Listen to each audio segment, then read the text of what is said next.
Un nouveau journal sur votre radio. Mesdames, Messieurs, bienvenue à tous si vous nous rejoignez. Au sommaire, dans le cadre de la lutte contre le virus Mpox, l'ambassadrice des États-Unis en République démocratique du Congo, Lucie Tamlin, a annoncé via son compte X le 10 septembre 2024 l'arrivée à Kinshasa du don de 50 000 vaccins en provenance des États-Unis d'Amérique. Autre titre, un militant du parti politique Engagement pour la citoyenneté et le développement, SID en sigle, de l'opposant Martin Fayulu a été retrouvé mort mardi 10 septembre devant le siège de cette formation politique. Vous suivrez le professeur Devos Kitoko au cours de cette édition du journal. Mesdames, Messieurs, une fois de plus, bienvenue à tous. Ouvrons cette grande édition du journal par cette information du Conseil des ministres extraordinaire. Après les événements de Makala et de Bunia, Félix Tshisekedi n'exclut pas la possibilité d'une main noire visant à saper les efforts du gouvernement et à demander un rapport dans le 7 jours d'après les comptes rendus du Conseil extraordinaire de ministres tenu le lundi dernier. Suivez. Il a condamné cet événement inacceptable tout en rappelant que toute vie humaine est sacrée et mérite toute son attention. Ainsi, le vice-premier ministre, ministre de l'Intérieur, Sécurité, Décentralisation et Affaires coutumières, ainsi que le ministre d'État, ministre de la Justice et garde des Sceaux ont été chargés de, premièrement, prendre toutes les dispositions nécessaires pour parachever le rétablissement complet de l'ordre au centre pénitentiaire de rééducation de Kinshasa, ex-prison centrale de Makala. Les forces de défense et de sécurité, en association avec les équipes régulières de la prison, doivent assurer un contrôle total et permanent de la situation afin de prévenir toute nouvelle tentative de ce genre. Deuxièmement, lui soumettre en déant une semaine les conclusions de l'enquête en cours qui devrait déterminer les causes exactes de cet incident. Cette enquête devra aussi établir les responsabilités et des sanctions appropriées seront appliquées aux fauteurs de troubles, qu'ils soient internes ou externes à l'établissement carcéral concerné. N'excluant pas l'hypothèse d'une main noire tendant à saper les efforts du gouvernement, lorsqu'il a été observé une autre tentative maîtrisée à Bunia en date du 7 septembre 2024, le président de la République a recommandé une vigilance accrue de la part de nos forces de défense et de sécurité. En prélude de la rentrée parlementaire du 16 septembre prochain, la première ministre Judith Suminwa Tuluka rassure du dépôt dans le délai du projet de loi de finances 2025, du projet de loi portant reddition de comptes 2024 et du projet de loi rectificative 2024. Suivez. Si vous vous souvenez bien, au moment de mon investiture, j'avais promis que j'allais mettre à profit des temps pour pouvoir discuter, échanger avec les différentes institutions. Et là, nous sommes à la veille de la rentrée parlementaire et donc il était important de pouvoir échanger avec l'honorable président de l'Assemblée nationale par rapport à un certain nombre de sujets. Et vous savez très bien que cette rentrée parlementaire, elle sera budgétaire et donc il était important de pouvoir échanger par rapport au processus budgétaire. On va bientôt, en respectant les prescrits de la LOFIP, venir déposer le projet de loi des finances pour 2025. En même temps, il va y avoir le projet de loi pour la reddition des comptes ainsi que le projet de loi rectificative pour l'exercice 2024. Donc tout ça, ça a été les sujets de conversation que nous avons pu avoir avec l'honorable président ainsi que l'honorable questeur, accompagné évidemment du ministre des Finances ainsi que du vice-ministre des Budgets qui représente le ministère du Budget. Bien sûr, ça, on va respecter les délais constitutionnels. Vous savez que le 15 septembre tombe un dimanche, donc nous serons au rendez-vous pour le lundi. Non, dire que les travaux n'ont commencé que depuis un mois n'est pas exact.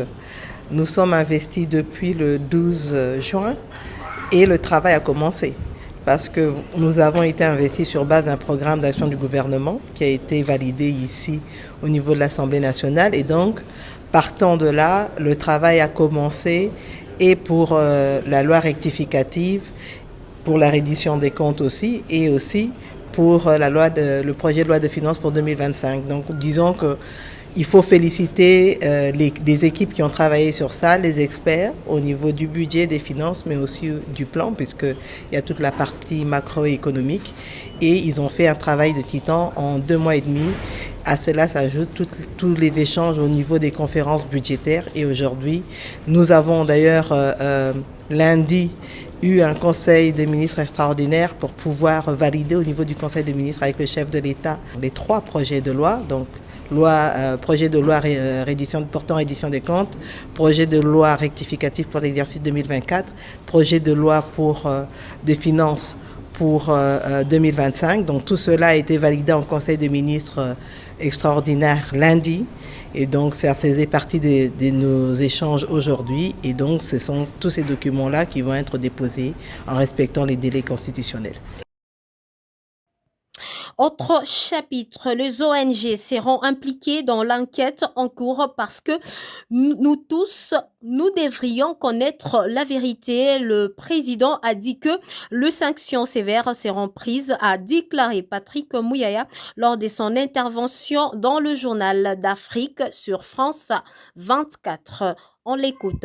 ONG et les organismes non gouvernementaux, notamment le Bureau conjoint des Nations Unies pour le droit de l'homme, seront impliqués dans l'enquête en cours parce que nous voulons tous connaître la vérité de ce qui s'est passé ces jours-là et de ce qui a conduit à ces circonstances dramatiques. Mais déjà, ce que je peux vous dire, c'est que le président de la République l'a dit aujourd'hui en Conseil des ministres, des sanctions sévères seront prises, y compris pour ceux qui étaient en interne, qui ont concouru de près ou de loin à la survenance de ces tentatives d'évasion. Alors, on a bien compris pour les sanctions.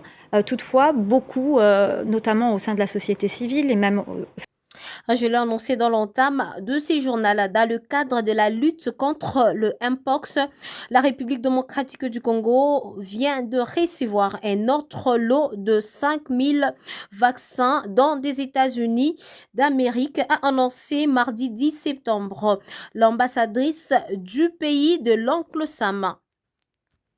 Le vaccin sont un élément crucial pour prévenir la propagation du monkeypox et constitue une de multiples façons dont nous assistons nos partenaires congolais à faire face à l'épidémie actuelle. Depuis le début de l'année 2024, nous avons réuni 2 millions de dollars de fonds supplémentaires pour la santé afin de renforcer les ressources de laboratoire, d'accroître le soutien au personnel de santé présent sur terrain et de mettre au point de plans pour faire parvenir le vaccin à ceux qui en ont besoin et empêcher la propagation de la maladie, note Lucie Tamlin. Allons croire, les États-Unis en faveur de la lutte contre le Mpox en RDC s'inscrit dans le cadre d'un partenariat sanitaire de plusieurs décennies qui a vu les 2 pays coopérer dans la lutte contre une série de maladies mortelles telles que la malaria, le tuberculose, le VIH et l'Ebola. Autre chapitre, le gouvernement de la République démocratique du Congo, par l'entremise du ministère du Tourisme, a lancé mardi 10 septembre 2024 à l'hôtel Béatrice, situé dans la commune de Lagombe à Kinshasa, le forum de validation de la politique nationale du tourisme. Le détail. Dans son discours, le ministre du Tourisme, Didier Mpabia, a épinglé l'impérieuse nécessité de trouver en RDC la solution du paradoxe entre la politique ambitieuse du gouvernement en matière du tourisme et le moyen mis en œuvre pour sa réalisation. D'un côté, le tourisme est perçu comme l'un des levier majeur de la croissance économique, tandis que de l'autre, les ressources budgétaires y sont consacrées sont très faibles. La part du tourisme au PIB national se situe au moins à 2%, contrairement à certains pays du monde où ces secteurs constituent un important pourvoyeur d'emplois directs, a dit le ministre du Tourisme. Présent à l'ouverture de ces forums, le patron de l'administration publique, Jean-Pierre Liao, représentant personnel de la première ministre Judith Souminois, a fait savoir que le gouvernement de la République a promis d'encourager l'ensemble du secteur du tourisme pour promouvoir l'industrie touristique au pays. Ici est de signaler, ce forum a pour objectif global de permettre au pays d'atteindre le cap de 10 millions de touristes internationaux en 2030 avec un objectif intermédiaire de plus de 2 millions. En 2025, le plan directeur de ces assises vise l'augmentation de capacité d'hébergement hôtelier de 30 hôtels de la gamme de 3 à 5 étoiles, totalisant environ 30 000 lits en 2023 et environ 200 000 à 500 000 emplois additionnels à créer d'ici 2030. Arrivé le vendredi 6 septembre dernier dans la capitale qui préfère le président de la Chambre haute du Parlement, l'honorable sénateur Jean-Michel Samaloukonde est reparti pour la capitale congolaise mardi 10 septembre 2024. Avant son embarquement, le président de la Chambre haute du Parlement a évoqué le point essentiel de son séjour dans le Haut-Katanga, tout en exprimant sa gratitude envers les autorités de la ville et de la province pour l'accueil chaleureux qui lui a été réservé lors de son séjour. Précision. 72 heures après son passage dans la province du Haut-Katanga et à Lubumbashi dans le cadre de sa toute première visite de ses vacances parlementaires, surtout dans sa casquette du président du Sénat, le président de la Chambre haute du Parlement, l'honorable Jean-Michel Samaloukonde, a regagné ce mardi 10 septembre 2024 la capitale Kinshasa via l'aéroport international de la Loano. La maire ad intérim de la ville de Lubumbashi, l'honorable Joyce Tunda Chansa, a été du nombre des autorités rangées au bas de la passerelle pour saluer le président du Sénat, Jean-Michel Samaloukonde, à l'instar du président de l'Assemblée provinciale du Haut-Katanga, ainsi que de membres du Conseil de sécurité. Nous sommes venus ici dans le cadre de nos vacances parlementaires. Indépendamment du fait que nous sommes présidents de la Chambre haute, nous avons cette responsabilité constitutionnelle. Et donc le message que nous avons fait passer ici, c'était d'abord un message de remerciement. Nous avons été très bien accueillis par la population haut-katangaise et par toute la notabilité également, le vice-gouverneur représentant le gouverneur, le président de l'Assemblée ainsi que tous les députés, tant provinciaux, nationaux, les sénateurs. Nous avons eu un bel accueil de toute la notabilité. C'était l'occasion surtout aussi de leur demander ce soutien que nous devons apporter à son Excellence Monsieur le Président de la République, chef de l'État, sur la question sécuritaire que nous avons à l'Est de la République. Nous devons tous être rangés comme un seul homme et le soutenir. Et finalement un message de cohésion et d'unité pour le développement du pays en général. Et donc c'est un message qui a été très bien reçu. Nous avons été aussi à l'intérieur de la province, particulièrement à Kasenga, où là, nous avons été dans une activité dans le cadre de la gratuité de l'enseignement, étant donné que nous sommes à une rentrée scolaire, voir l'effectivité et accompagner, bien sûr, celle-ci dans les travaux qui sont faits dans le cadre du programme de 145 territoires.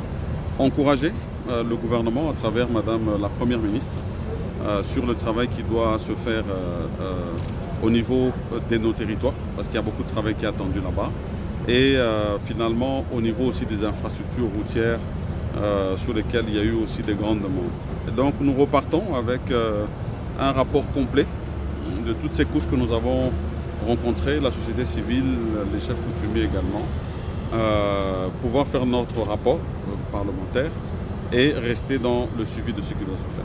Ce n'était qu'une première visite, une première vacance parlementaire, nous en aurons d'autres par la suite. Nous remercions encore une fois de plus les autorités ici qui nous ont accompagnés dans le travail qui a été fait. Et nous disons encore merci à la population que nous allons revoir très bientôt. C'est à 13h30 que l'avion de l'honorable a décollé à destination de la capitale de la République démocratique du Congo. Je l'ai également annoncé en début de ces journaux, Girès Manzanza, un militant de l'ECD de l'opposant Martin Fayoulou, a été froidement abattu par les hommes en uniforme devant le siège de cette formation politique, a fait savoir Devos Kitoko, cadre du dit parti. On l'écoute. Que l'État oyo asengeli abatela batu akomi koboma bana mboka touti kolela bandeko bakufi na prison ya makala sikoyo bayo koboma na siège na biso tozo mituna wapi sikoyo tokozala sécurité na mboka oyo yango omoni priorité na biso sikoyo ndenge bozwi bilili na morgue epuis tolandela polisi wana akomie na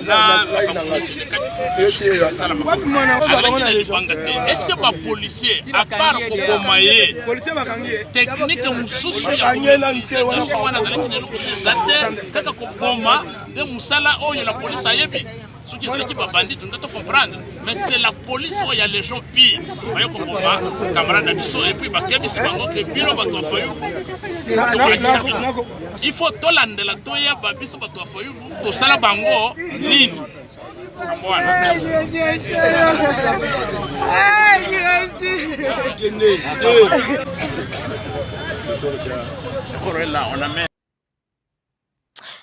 Finissons par cette information de la centrale électorale. La Commission électorale nationale indépendante rappelle que les duplicata de cartes d'électeurs sont délivrés uniquement dans des antennes situées au chef-lieu de territoire et dans le ville. Elle s'est exprimée dans un communiqué de presse dont une copie est parvenue à votre rédaction. Modeste Juanica nous en dit plus. La Commission électorale nationale indépendante CENI rappelle à l'opinion publique, conformément à l'article 27 de la loi numéro 04/028 du 24 décembre 2004 portant identification et enrôlement des électeurs en République démocratique du Congo après l'opération de révision du fichier électoral, le duplicata de la carte d'électeur sont délivrés uniquement aux antennes de la CENI situées au chef-lieu de chaque territoire et dans les villes. La procédure à suivre pour l'obtention d'un duplicata de la carte d'électeur est la suivante. L'électeur ayant perdu sa carte fait attester cette perte auprès d'un officier de police judiciaire OPJ qui lui délivre un procès verbal de perte de la carte d'électeur. Il se présente ensuite à l'antenne de la CENI du ressort de son centre d'inscription muni d'un procès verbal PV attestant la perte de la carte d'électeur. 3. Il sera appelé à remplir un formulaire de demande de duplicata si le chef d'antenne de la CENI ou son délégué confirme qu'il était bien inscrit à l'un des centres d'inscription du ressort de l'antenne. La délivrance des duplicata de la carte d'électeur est totalement gratuite au niveau des antennes de la CENI. Aucun duplicata de la carte d'électeur ne peut s'obtenir en dehors de l'antenne de la CENI. Le requérant doit s'adresser uniquement, selon les cas, au secrétaire exécutif provincial ou au chef d'antenne de la CENI qui ont la responsabilité procédurale d'autoriser la délivrance du duplicata de la carte d'électeur. Par ailleurs, la CENI attire l'attention de la population congolaise sur l'existence des réseaux des producteurs de faux duplicata de cartes d'électeurs en dehors du circuit des antennes de la CENI. La CENI invite les services compétents de l'État à démanteler, démasquer, décourager ces réseaux et de soumettre leurs auteurs à la rigueur de la loi. Vous informer est notre devoir. C'est par ici que nous mettons un terme à ces radio-journal réalisés par l'ensemble de la rédaction sous l'appui technique de Steve Micha. Quant à moi, je vous retrouve très prochainement et à très vite.